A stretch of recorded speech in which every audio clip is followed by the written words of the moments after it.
इतनी कम stitching charges भी exist करते हैं, और इसे मैं डिकोड करती हूँ। हमने भी कास्ट सीजन है। हेलो दोस्तों, I am a random girl और आज का टॉपिक बहुत ही स्ट्रेट फॉरवर्ड है। तो सबसे पहले तो मैं आप लोगों को बता दूं, क्योंकि आप में से ज़्यादातर लोग मेरे सब्सक्राइबर नहीं होंगे, तो ये बात मैं आपको बता देना चाहती हूँ कि ये ऐसी वीडियो मैं ज़्यादातर बनाती नहीं हूँ, पर क्योंकि रिसेंटली दिल्ली में प्रोटेस्ट हुए हैं, वर्कर प्रोटेस्ट मिनिमम वेजेस को बढ़ाने के लिए, तो इसी चीज़ से मैंने सोचा मुझे इस टॉपिक पर बात करनी चाहिए। और ना सिर्फ मुझे, जितने भी छोटे बड़े फैशन इन्फ्लुएंसर्स हैं उन्हें भी इस टॉपिक पर बात करनी चाहिए। But who am I to take moral high ground? So जिन्हें बात करनी होगी कर लेंगे, मैं तो कर रही हूँ। और इस वीडियो में मैं आप लोगों को रियल लाइफ स्टोरीज और रियल लाइफ एग्जांपल दूंगी, जिससे आप लोग समझ पाएँ कि हालात क्या है। तो शुरू करते हैं। आज का टॉपिक है कि स्टिचिंग चार्जेस क्या है आजकल।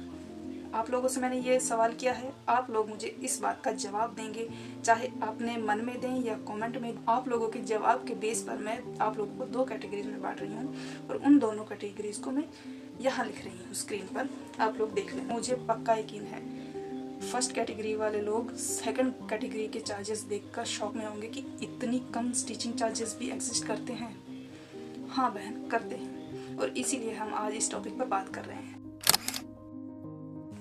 तो सबसे पहले हम क्लियर कर लेते हैं। तो मैं एक अच्छी खासी सिटी में रहने वाली हूँ, लोग अच्छा खासा कमाते हैं, अच्छा खासा खर्च करते हैं, और मैं जिनका एग्जांपल देने वाली हूँ वो मेरी ही अपनी ही फ्रेंड हैं, वो भी स्टिचिंग करती हैं, और हमारी दोस्ती ही इसी बेस पर हुई थी कि वो भी स्टिचिंग करते हैं और हमारी बातें भी स्टिचिंग की ही होती हैं। तो आपको बता दूँ कि मैं एक सोसाइटी में रहती हूँ, यहाँ अच्छा खासा लोग कमाते हैं, तो उसी हिसाब से खर्च भी कर लेते हैं। और मेरी जो फ्रेंड है वो इसी सिटी के अच्छे खासे एरिया में रहती हैं, वो एक मोहल्ला है, बट वहाँ के और यहाँ के स्टिचिंग चार्जेस में जो ज़मीन आसमान का अंतर है वो मैं आपको बताऊंगी, जो मैं आपको एग्जांपल देने वाली हूँ। अब मैं शुरू करती हूँ मेरी फ्रेंड की स्टोरी, जिनसे मैंने अभी 2-3 दिन पहले ही बात की है स्टिचिंग के बारे में, क्योंकि वो भी स्टिचिंग करती हैं और वो बेसिकली ब्लाउज स्टिच करती हैं, सूट सलवार भी सिल लेती हैं, बट बेसिकली वो ब्लाउज ही स्टिच करती हैं। 4 डॉट ब्लाउज उनका फटे है, उनका 4 डॉट ब्लाउज में इतना हाथ बैठा हुआ है कि वो एक बार में ही अच्छी फिटिंग दे देती हैं, बेस्ट फिटिंग देती हैं। तो जब मैंने उनसे ये सवाल किया कि आपका स्टिचिंग चार्जेस क्या होता है सिंपल ब्लाउज का, सिंपल ब्लाउज यानी बिना लाइनिंग वाला 4 डॉट ब्लाउज, उसका आप क्या स्टिचिंग चार्जेस लेते हो? तो सबसे पहले तो मैं आपको बता दूं कि मैं स्टिचिंग चार्जेस क्या लेती हूँ। मैंने तीनों कैटेगरीज यहाँ बता दी हैं, आप लोग देख लेना। कोई भी डिज़ाइन हो, प्रिंसेस कट हो, 4 डॉट हो, कोई भी किसी भी तरीके का ब्लाउज हो मुझसे सिलवाने का, यही 3 कैटेगरीज हैं, इसी के हिसाब से प्राइस है। फिर मैंने उनसे ये सवाल किया कि आप सिंपल ब्लाउज यानी कि बिना लाइनिंग वाले ब्लाउज का क्या चार्जेस लेते हो? तो जो उन्होंने जवाब दिया उससे मैं डीप शॉक में चली गई कि ये स्टिचिंग चार्जेस भी हैं, एग्जिस्ट करते हैं, और आप लोग भी शॉक में चले जाओगे जब सुनो। देखो दोस्तों, कुछ भी एक ब्लाउज सिलना भी, उसमें भी टाइम लगता है। एक ब्लाउज की स्टिचिंग चार्जेस 60 रुपीज़ कैसे हो सकते हैं, आप लोग मुझे बताइए। अगर आपको ये लगता है कि ये डिसेंट सा है तो मैं इसे डिकोड करके आपको सुनाती हूँ, उसके बाद आप बताइएगा ये डिसेंट है या नहीं है। जो मैंने अपने फ्रेंड से सेकंड क्वेश्चन पूछा वो था कि आप लाइनिंग वाले ब्लाउज का क्या प्राइस लेते हो? तो उन्होंने बताया कि मैं 120 रुपये लेती हूँ। मेरे सिंपल ब्लाउज का स्टिचिंग चार्ज इससे ज़्यादा है। लोग ये मत कहना कि मैं तो किस्मत वाली हूँ, नहीं, आपको उस चीज़ की भी आपको सच्चाई बताऊंगी कि मेरे स्टिचिंग चार्जेस कम क्यों है। जी हाँ, मेरे स्टिचिंग चार्जेस भी कम है कंपैरेटिवली। बहुत लेयर्स हैं, हमने भी कास्ट सीजन है, क्योंकि मैंने अपनी फ्रेंड से पूछा कि आप एक ब्लाउज सिलने में कितना टाइम लगाते हो, क्योंकि वो 10 से 15 साल उन्हें हो गए ब्लाउज सिलने में, वो इस चीज़ में प्रो है। तो मैंने पूछा कि आप एक ब्लाउज सिलने में कितना टाइम लगाते हो? तो उन्होंने मुझे जवाब दिया कि 2 से ढाई घंटे मुझे एक ब्लाउज सिलने में लग जाते हैं। तो एक ब्लाउज को कट करके, स्टिच करके, हुक आई करके कंप्लीट करने में 2 घंटे लगते हैं। उन्होंने भी यही कहा कि मैं 2 घंटे में कंप्लीट कर लेती हूँ। तो अगर एक ब्लाउज 2 घंटे में स्टिच हो रहा है 60 रुपये का, और एक वर्किंग डे होता है 8 घंटे का, तो दिन में कितने ब्लाउज सिले? 4 ब्लाउज के हमें कितने रुपए मिले? 60 गुना 4, 240। 240 एक दिन का, और हम बिना छुट्टी किए, बिना संडे मनाए 30 दिन लगातार अगर काम करें तब जाके हमें एक महीने के 7,200 रुपये मिलते हैं। क्या ये डिसेंट है? बिना छुट्टी के, बिना संडे के 30 दिन लगातार काम करके 7,200 रुपये कमाना, क्या ये डिसेंट है? जब मैंने अपनी फ्रेंड से कहा कि आप प्राइस क्यों नहीं बढ़ाते, उन्होंने कहा मैंने 20 रुपये बढ़ाने की कोशिश की थी। मैंने उनसे कहा कि आप धीरे धीरे प्राइस बढ़ाओ, पहले 10 रुपये बढ़ाओ, फिर 20, फिर 60 से 100 रुपये हो जाएंगे, धीरे धीरे और बढ़ेंगे। तो उन्होंने मुझे इसका जवाब भी दिया और यही मेरा अगला टॉपिक है।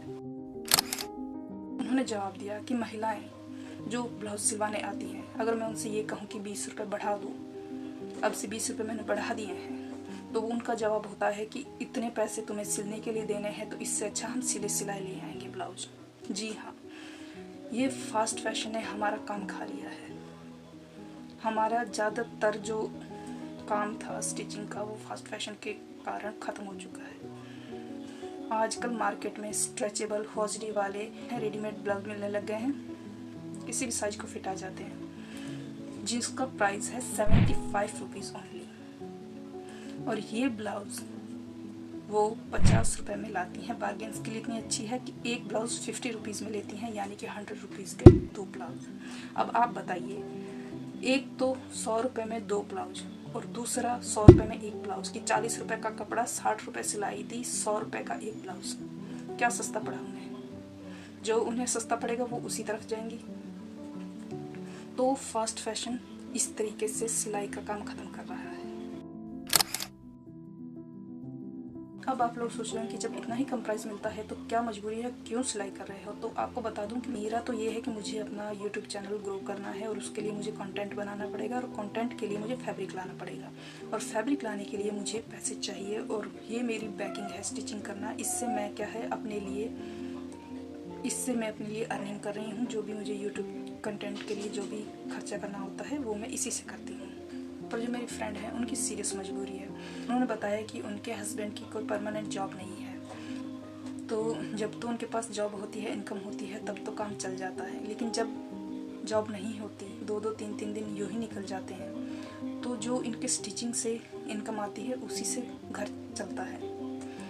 तो उसके लिए इन्हें लगातार काम करना पड़ता है, क्योंकि जो लोग ये सोच रहे हैं कि मैं तो बहुत ही किस्मत वाली हूँ जिसे अच्छे खासे पैसे मिलते हैं, आप लोग ये चीज़ सुन लीजिए, जिस ब्लाउज़ के मैं 200 लेती हूँ, बुटीक वाले लोग उसी के 400 रुपये लेते हैं, जस्ट डबल। और ये तो कुछ भी नहीं, इनसे बड़े स्टिचिंग माफिया बैठे हैं। प्लीज़ मुझे कैंसिल मत कर देना इस बात पर, बट हाँ, ये जो सिटी के सेंटर में बैठे होते हैं जिन्हें हम कहते हैं मास्टर जी, जब वेडिंग सीजन अपने पीक पर होता है तो इनका मार्केट भी पीक पर होता है।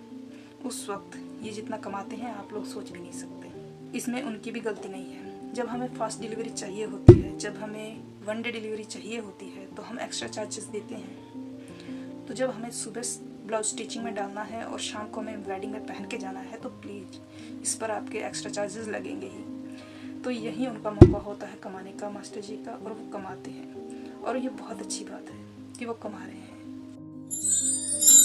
तो कंक्लूजन ये है कि 10 साल पहले भी स्टिचिंग चार्जेस ये थे और आज 10 साल बाद भी स्टिचिंग चार्जेस वहीं के वहीं हैं।